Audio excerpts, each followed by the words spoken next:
एक उदाहरण देते हैं, करोड़ वरोड़ों की चक्कर में मत पड़ो। एक उदाहरण देते हैं, दो महात्मा भजन करते थे, एक पीपल के नीचे, एक बरगद के नीचे। तो वहीं से देवर्षि नारद जी निकले। तो पहले बरगद के वृक्ष वाले महात्मा ने प्रणाम किया, अर्घ पात्र आदि से पूजन किया और कहा देवर्षि नारद जी से प्रार्थना की कि महर्षि आप कभी कभी भगवान नारायण के पास भी जाते हैं, तो कभी मेरी चर्चा चलाना कि वो मुझे कब मिलेंगे। ठीक जब पीपल के वृक्ष के पास से निकले तो उस कुटिया से निकलकर महात्मा चरणों में उनके वंदना की देवर्षि नारद जी के।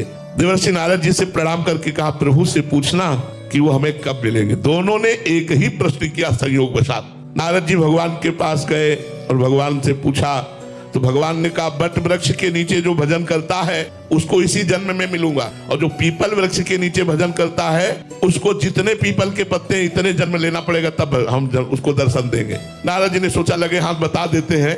आए तो दोनों प्रसन्न होकर के चरणों में प्रणाम किया। बट वृक्ष वाले ने पूछा आपने पूछा भगवान? उनका हाँ। भगवान ने कहा इसी जन्म में तुम्हें दर्शन हो जाएगा। वो बड़े आनंदित हुए।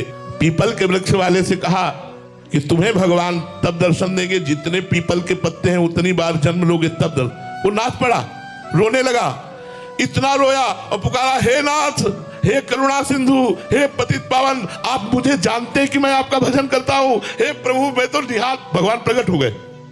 भगवान प्रकट हो गए और पीपल वाले को दर्शन दिए। वो बट वृक्ष वाला कुटिया में चला गया था। देवर्षि नारद जी ने कहा महाराज आपने तो हमें झूठा साबित कर दिया।